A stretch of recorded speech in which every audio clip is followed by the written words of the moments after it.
Graça e paz, amados, passando aqui para ser bênção na tua vida mais uma vez e vamos lá. Chegamos no final desta jornada que fizemos dentro do livro do profeta Jonas. Já vou deixar para você aqui o convite para dar uma olhadinha na descrição aonde estará os links referentes aos capítulos 1, 2 e 3. Eu tenho certeza que vai agregar muito na tua vida. Por quê? Porque olhar para a história de Jonas é entender que tem um pouco dele dentro de cada um de nós. Eu vou te provar isso nesse fechamento do capítulo 4. Muitas ações, que ele teve refere-se muito ao nosso comportamento, como nós ainda enxergamos as pessoas, o quanto Deus está olhando na frente, até porque ele vê na frente, e ele investe nas pessoas, ele muda a vida das pessoas, e nós somos aqueles que já decretamos quem não presta, quem vai para o inferno, quem não vai ter chance, sabe? Olhar para Jonas e o quanto ele foi chato em tentar confrontar Deus e mostrar para Deus que não valeria a pena ele insistir nos ninivitas, é olhar para você e eu, do quanto nós não acreditamos nas pessoas, do quanto nós esquecemos que um dia éramos desacreditados. E hoje, se somos alguém bem visto, é porque a misericórdia do Senhor nos alcançou. Sabe, talvez olhar um pouquinho para o nosso histórico, encontraremos muitas perversidades, muitos caminhos maus, muitas ações ruins, mas ele cuidou de tudo ao ponto de nos trazer até aqui. Não é verdade?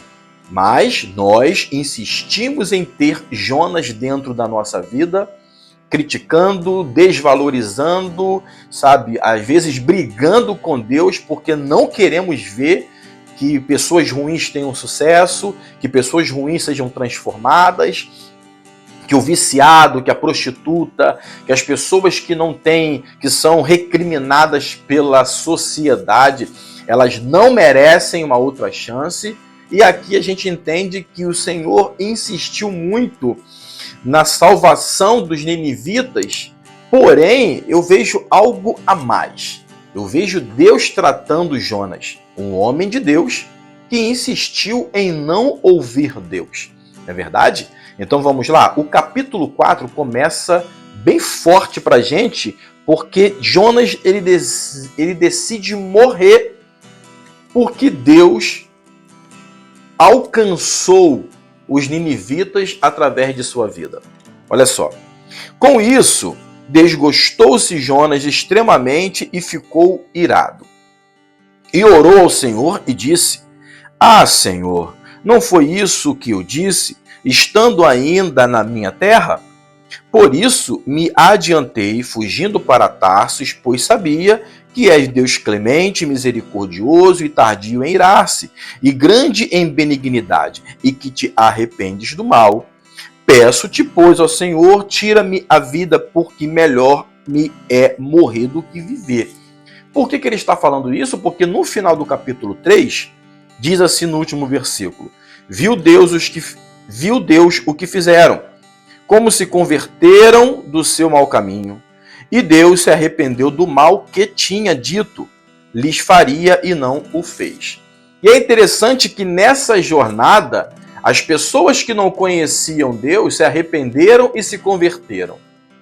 É claro que se você for fazer uma avaliação na história dos assírios, você vai encontrar muita coisa ruim. Inclusive, depois dessa chance que Deus deu a eles não aproveitaram em gerações futuras, e caminharam para uma destruição. Mas o foco é o momento aqui. Enquanto pessoas, em meio às dificuldades que foram proporcionadas por Jonas, se convertem, são alcançadas, se arrependem, ele mesmo continua com seu coração bruto. Talvez olhar aqui, está mais interessado Deus em converter Jonas do que salvar os ninivitas. Porque olha só o que diz lá no capítulo 1. Veio a palavra do Senhor a Jonas, filho de Amitai, dizendo: Dispõe-te, vai à grande cidade de Nínive e clama contra ela, porque a sua malícia subiu até mim. Então você conhece a história, ele decide não ir. tá? E a história está narrada também aqui na descrição, no link do capítulo 1. Ele decide não ir. Então tudo aquilo acontece, a embarcação encontra a tempestade, ele é lançado no mar, vai parar no ventre do peixe, sabe? Ele volta para a terra, ele tem uma outra oportunidade. Quando chega no início do capítulo 3, diz assim, ó, veio a palavra do Senhor segunda vez a Jonas, dizendo, dispõe-te, vai à grande cidade de Nínive e proclama contra ela a mensagem que eu te digo. Então, quando eu vejo o Senhor insistindo em enviar Jonas, eu percebo que existe mais um interesse do Senhor com a vida dele do que com a população de Nínive. Porque no nosso olhar, fala a verdade, nós daríamos segunda oportunidade? Quando as pessoas falham com a gente, quando as pessoas não cumprem o que foi determinado, quando as pessoas nos traem, nós não damos a segunda chance. Quando Deus insiste em enviar Jonas, eu percebo o seguinte, Deus está interessado em mudar a história desse profeta. Como ele insiste em certas situações com você e eu, porque ele quer transformar a nossa vida de dentro para fora e às vezes nós não percebemos isso. Sabe? E quando eu vejo essa questão da insistência, eu volto naquela questão de que enquanto as pessoas se arrependeram e creram em Deus, ele continuava se distanciando. Porque no versículo 15 vai dizer assim, ó, e levantaram a Jonas e o lançaram ao mar, e cessou o mar da sua fúria. Temeram, pois, estes homens no extremo ao Senhor, e ofereceram sacrifícios ao Senhor e fizeram votos. Aqueles homens, em meio à situação toda, em meio a uma tempestade, a um caos, se convertem. Porque eles aqui perceberam que Deus parou tudo por causa de Jonas. E eles ficaram... Como pode você ser um homem de Deus, servir a esse Deus que acaba de fazer o vento se transformar em tempestade e praticamente nos paralisar em meio a esse caos por causa de você? Sabe, em meio ao caos, a tempestade, a fúria do mar, que tinha tudo para dar errado, aqueles homens se convertem, temem ao Senhor, faz voto ao Senhor. E Jonas continua duro, continua embrutecido. Sabe, quando a gente chega no capítulo 3, no versículo 6, fala assim, ó, chegou esta notícia ao rei de Nínive, e levantou-se do seu trono, tirou de si as vestes reais, cobriu-se de pano de saco e assentou-se sobre cinza. E fez-se proclamar e divulgar em Nínive, por mandado do rei e de seus grandes, nem homens, nem animais, nem bois, nem ovelhas provem coisa alguma, nem os levem ao pasto, nem bebam água, mas sejam cobertos de pano de saco, tanto os homens como os animais, e clamarão fortemente a Deus, e se converterão cada um do seu mau caminho e da violência que há nas suas mãos. Olha que coisa maravilhosa! Enquanto pessoas estão sendo alcançadas e se convertendo ao Senhor, o homem de Deus, o que estava dentro, o que ouvia sua voz, o que fazia a missão direcionada por Deus, está fugindo mais ainda. Não dá para enxergar um pouquinho de Jonas dentro de nós? Essa oportunidade que ele deu de transformar este homem, essa segunda oportunidade, nos mostra isso, o quanto o Senhor está muito firme para concluir a boa obra começada na nossa vida por Ele. E Ele vai fazer isso na tua vida e na minha vida. Sabe? Evite problemas. Evite consequências ruins por fugir do chamado do Senhor. Vamos parar com esse auto-julgamento. Vamos parar com esse poder de perfeição que temos ao ponto de descartar pessoas, sabe? Desvalorizar pessoas. Talvez se nós tirarmos um tempo para fazer uma reflexão quanto à nossa vida, perceberemos o quanto ainda há coisas erradas na nossa vida. E Deus se empenhou para mudar a história daquela nação. Sabe, eu acho muito interessante isso, porque eu estava percebendo algo aqui que chamou a minha atenção no capítulo 3, no versículo 4, vai dizer assim, ó, começou Jonas a percorrer a cidade caminho de um dia, e pregava e dizia, ainda 40 dias Nínive será subvertida. Uma pregação muito medíocre, muito rasa, né? Parece que ele fez questão de pregar pouco para que o plano de Deus não se cumprisse nos ninivitas. Mas a gente percebe que não é sobre o homem, não é sobre a tua e a minha boa ou má vontade. Deus, se tiver que fazer algo, ele vai fazer. Por isso eu vejo que a intenção de Deus aqui era mudar Jonas e não somente salvar os ninivitas. Porque se fosse depender do discurso dele e da boa vontade dele, não iria acontecer nada. Sabe, por isso eu percebo que Deus usa situações complicadas às vezes para poder tratar dentro de você, dentro da minha vida. E não sobre quem está ao nosso redor. E aqui a palavra fala, Nínive será subvertida. A palavra subvertida no original quer dizer rafak, que significa subverter, virar para baixo, mudar, transformar. Deus está falando aqui, ó, ainda 40 dias e Nínive será subvertida, transformada, virada para baixo. Deus estava falando, Jonas, fala para eles. Fala para eles que eu vou transformar a vida deles se eles se arrependerem. Fala para eles que se eles confiarem nessa mensagem, eu vou mudar a história deles. Sabe? E parece que Jonas encurta o sermão para poder prejudicar a intenção de Deus de mudar aquelas pessoas. Mas no fundo, Deus estava querendo mudar Jonas. Subverter aqui estava mais para Jonas do que o próprio povo de Nínive. Vamos lá então, dando continuidade aqui no capítulo 4, fala assim no verso 4. E disse o Senhor, é razoável esta tua ira? Então Jonas saiu da cidade, assentou-se ao oriente da mesma, e ali fez uma enramada, e repousou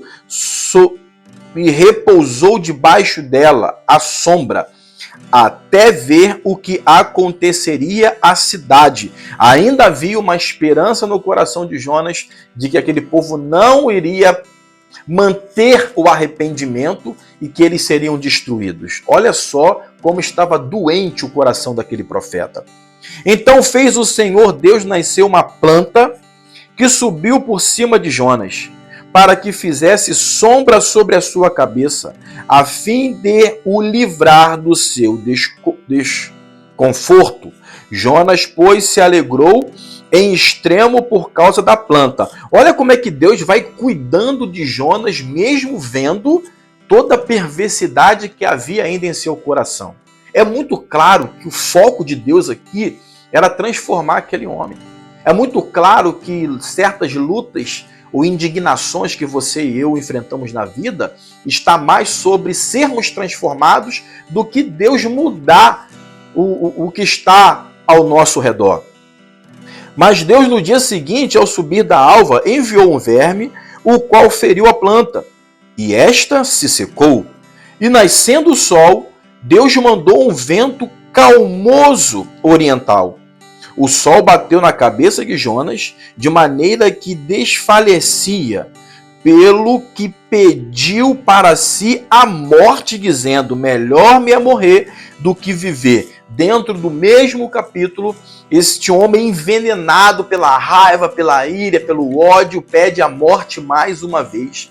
Quantas das vezes nós, por causa de circunstâncias, desejamos a morte, desejamos não mais viver?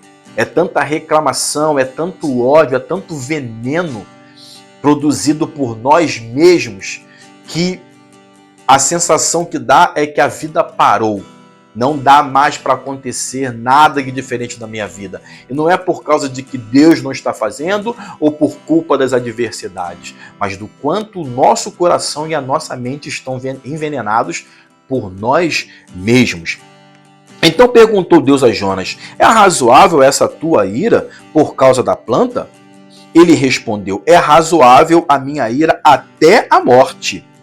Tornou o Senhor, tens compaixão da planta que te não custou trabalho, a qual não fizeste crescer, que numa noite nasceu e numa noite pereceu. E não hei de eu ter compaixão da grande cidade de Nínive, em que há mais de 120 mil pessoas que não sabem discernir entre a mão direita e a mão esquerda, e também muitos animais. É interessante que o capítulo fecha com uma pergunta, e nós aqui não temos a oportunidade de ler a resposta. Por que não tem a resposta? Porque a resposta, quem vai dar vai ser você e eu. Percebeu esse detalhe? A resposta aqui vai vir da nossa atitude, da nossa reflexão. Um homem que deseja a morte, um homem que fica irado, um homem que deixa a raiva sobrepor ao ponto dele ter a chance de viver uma história tão maravilhosa, contribuir para a salvação de um povo, mas ele decide deixar a ira tomar conta do seu coração. Sabe, é uma grande reflexão nessa jornada dentro da vida deste profeta. E você e eu temos a oportunidade de aprender e fazer diferente. Amém? E para a gente poder encerrar, eu separei um versículo aqui que eu tenho certeza que vai contribuir para a gente. Ó. Na carta que o apóstolo Paulo escreve aos Romanos, no capítulo 12, vai dizer assim, a partir do versículo 17. A ninguém torneis mal por mal, procurai as coisas honestas perante todos os homens. Se for possível, quanto estiver em vós, tende paz com todos os homens. Não vos vingueis a vós mesmos, amados, mas dai lugar à ira. Olha, a mesma ira que Jonas teve. Porque está escrito, minha é vingança, eu recompensarei, diz o Senhor. Portanto, se o teu inimigo tiver fome, dá-lhe de comer. Se tiver sede, dá-lhe de beber. Porque, fazendo isto, amontoarás brasas de fogo sobre a sua cabeça. Não te deixes vencer do mal, mas vence o mal com o bem. Aqui fala no versículo 19 que você pode até se irar, né? Nós podemos até nos irar, mas essa ira tem que ser dividida com Deus e não com pessoas. A gente pode ficar com raiva e vamos ficar. Podemos ter ódio e vamos ter, né? Podemos ficar irados e vamos irar. Vamos pecar em pensamento? Vamos. Mas aqui fala, quando você ficar irado, quando você ficar revoltado, quando você ficar indignado quanto ao comportamento de uma pessoa, não fique contando para outras sobre ela. Mas em oração, exponha toda a sua insatisfação para Deus. Porque ninguém é melhor do que Ele para poder curar. Porque não adianta você prorrogar esse tempo de raiva, é um veneno que você mesmo vai acumular na sua vida. Quanto mais você reclamar com Deus quanto ao comportamento das pessoas, mais rápido você será curado e assim Ele se manifestará na sua vida. E quando ele fala sobre amontoar brasas de fogo sobre a sua cabeça, o sua aqui fala de uma terceira pessoa. Então o que ele está dizendo? Faça o que é certo. Quando aquelas pessoas esperarem a tua raiva, sabe, a tua fúria, que você venha pagar na mesma moeda, quando você faz diferente, é como você colocasse na consciência delas. Como pode? Essa pessoa tinha tudo para poder me fazer mal também. Como pode essa pessoa estar se comportando de uma forma tão benéfica quanto a minha vida, se eu sei que eu fiz mal a ela? Essa é a reflexão. Amontoar brasas na cabeça da pessoa é dar a ela a oportunidade de reflexão de que você poderia pagar na mesma moeda, mas não fez. Que você poderia ter se vingado, mas deixou a vingança para o Senhor. Sabe, esse é um tempo de reflexão dentro do Jonas. O Jonas que é você, o Jonas que sou eu, que precisamos nos converter diariamente para que assim a vontade do Senhor prevaleça e permaneça na nossa vida. Amém? Espero que essa mensagem venha edificar o teu coração, que esses capítulos venham edificar a tua vida, a tua história e que venhamos a nos tornar pessoas melhores dentro da história do profeta Jonas. Amém? Eu te abençoo com esta palavra, no nome de Jesus. Graça e paz.